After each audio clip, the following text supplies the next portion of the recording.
Good afternoon, members of the media. Thank you for coming on short notice.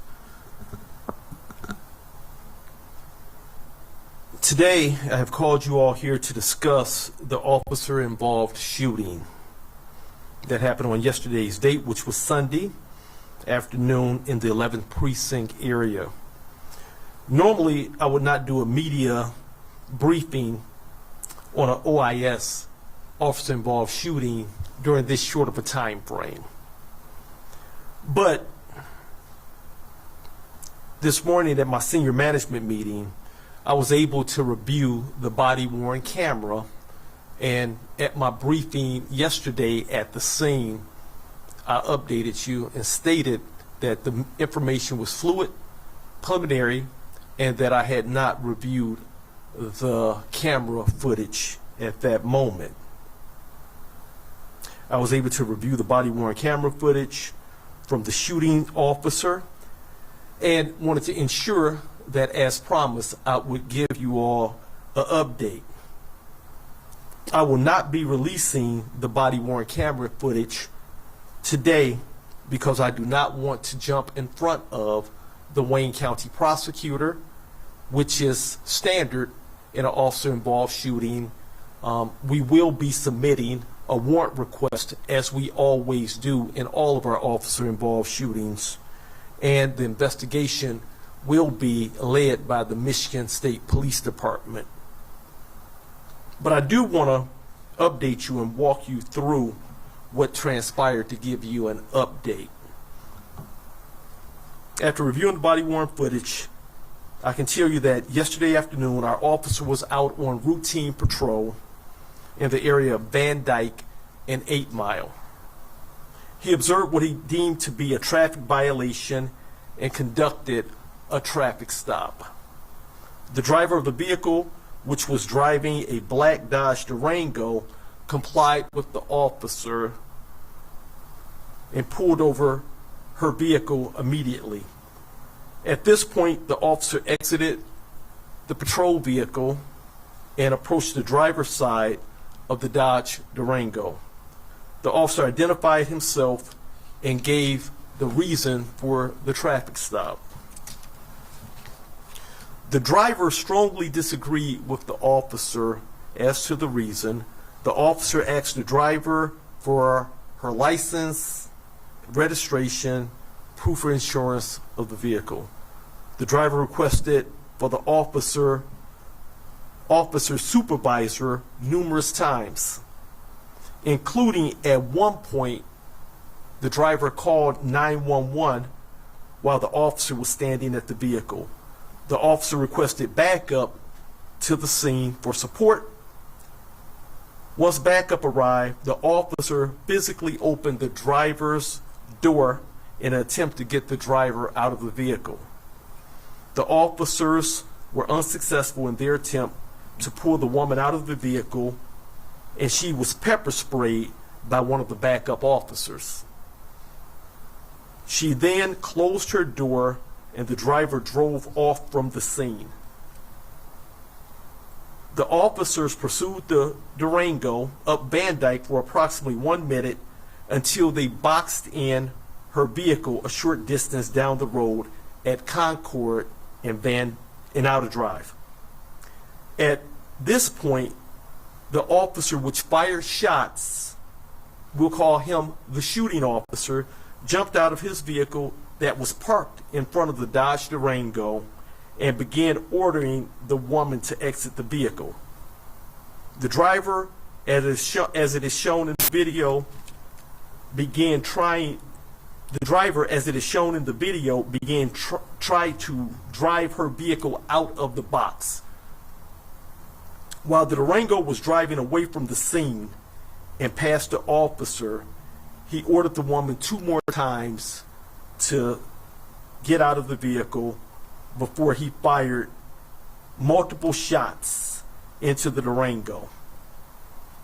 The shooting officer then jumped back in his squad car and pursued the Durango with the backup units following behind. They pursued, ultimately ending at the Detroit Police Department facility, The driver was shot a total of 6 times. Officers rendered first aid. Medics were called. They transported the woman to a local hospital.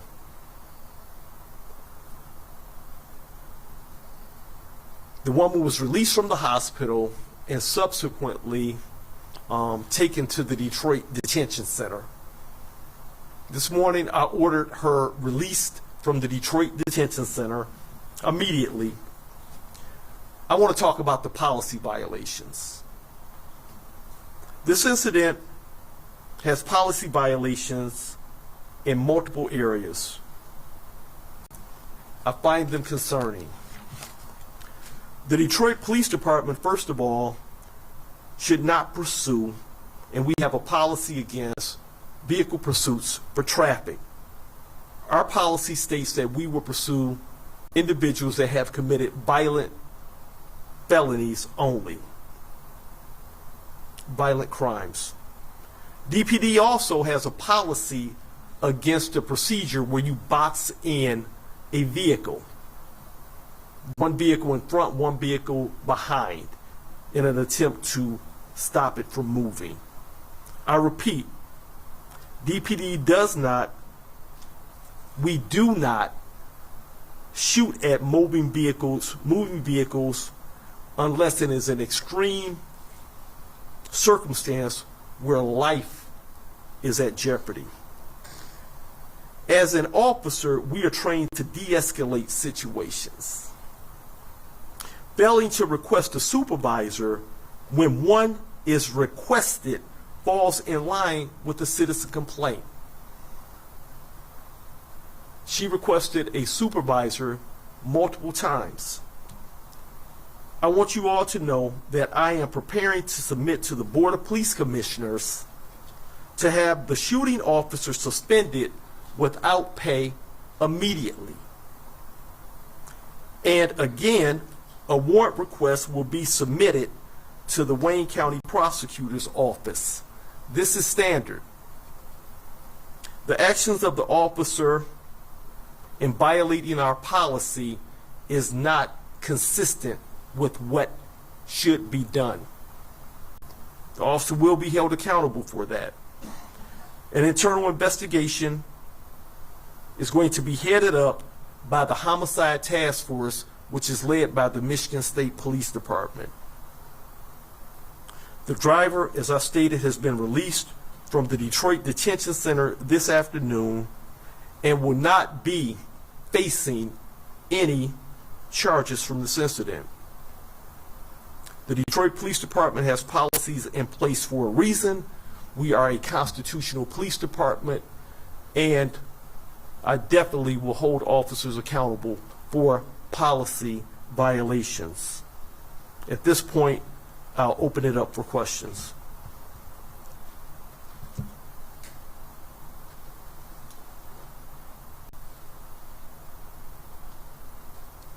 Thank you, Chief, for that update. It's Andrea from the Detroit Free Press. I know that you have concerns about policy violations, but I was wondering what you would say to critics who may agree with you and say, sorry, I'm getting the questions out, sorry. Like, how would you respond to critics who question whether all of this over an invalid license essentially was worth it, was worth all of this? I'm not going to offer my opinion or speculate at this particular time. It's an ongoing investigation based off the warrant requests being submitted. I don't want to interfere or jeopardize anything in that regard. There could be criminal charges that would result from this, could be, but I'm telling you that there definitely were procedural violations, and I'm holding the officer accountable for that. Can you tell us more about the officer? Yes, the officer has 1 year and 9 months on the job. No other citizen complaints and no other pending cases of discipline. Was he an officer beforehand, or was this his first job? That I don't know. I don't believe so. Okay. And then what was the initial traffic stop? The traffic stop, what the officer stated, speeding, tinted windows, and obscured plate. All right, thank you.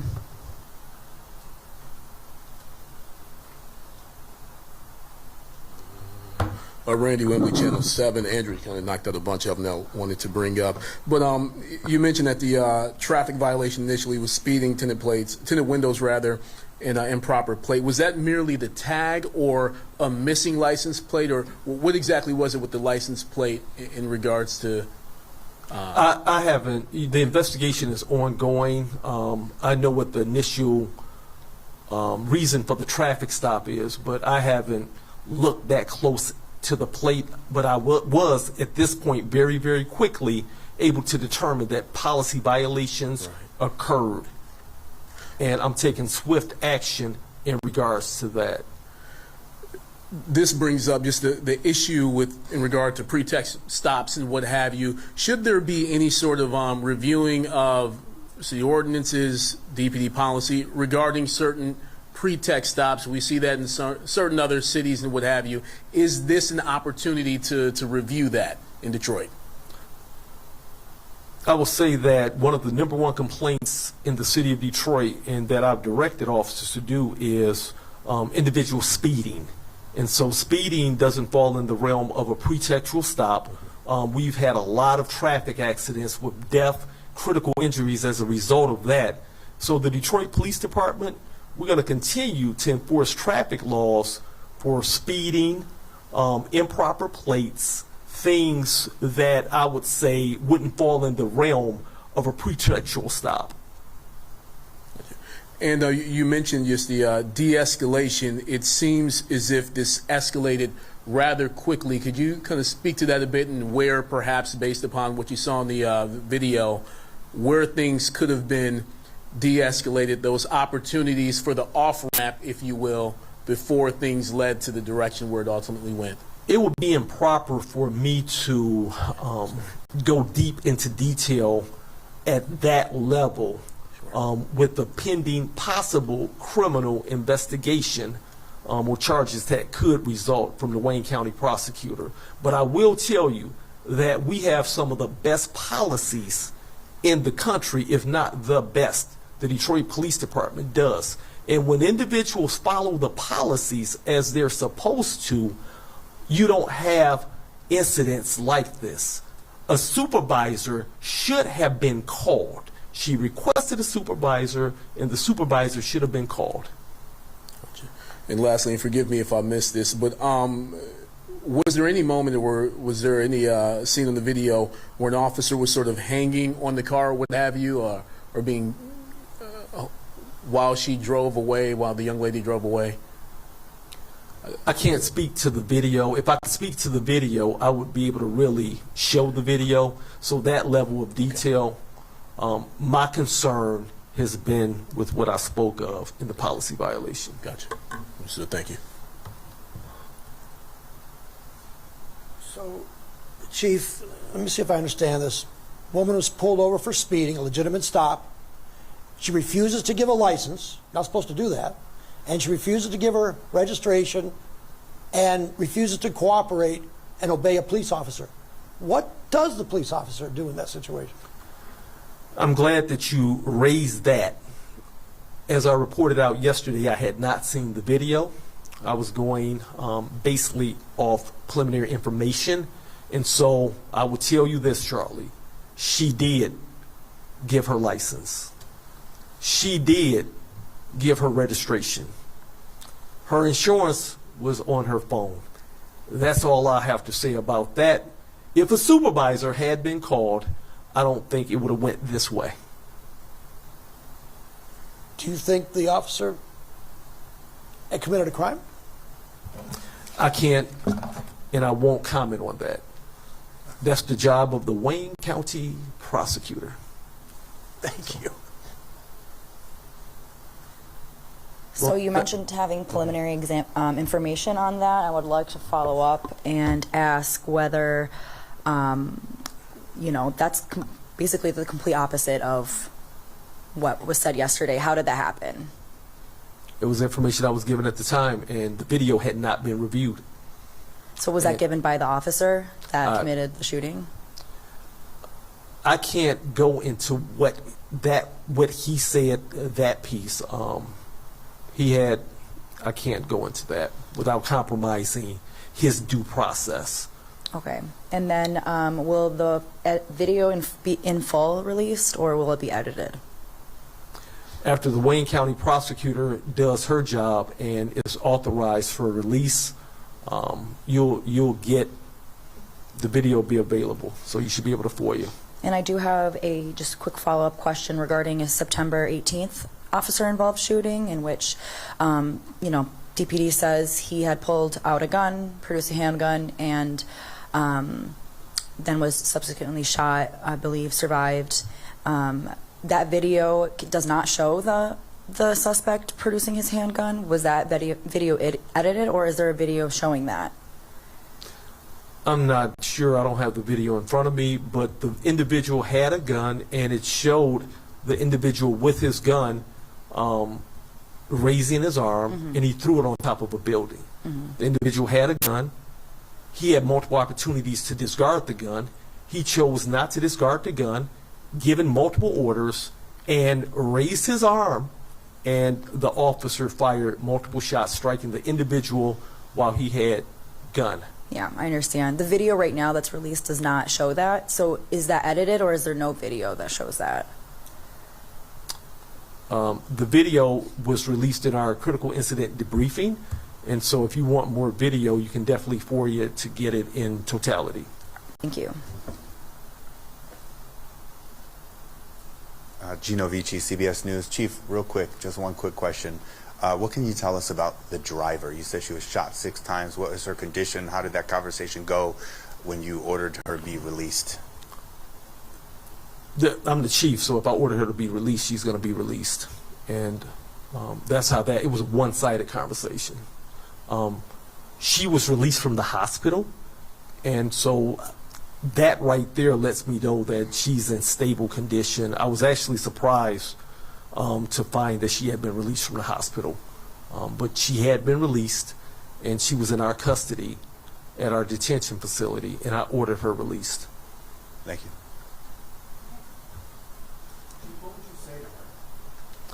I can't comment, but I'll say this. I'll say that she can rest assured that we're doing a complete, thorough investigation, and it's being conducted by an outside entity, and that this chief of police holds individuals accountable for following our policy. So she can rest assured on that. Thank you.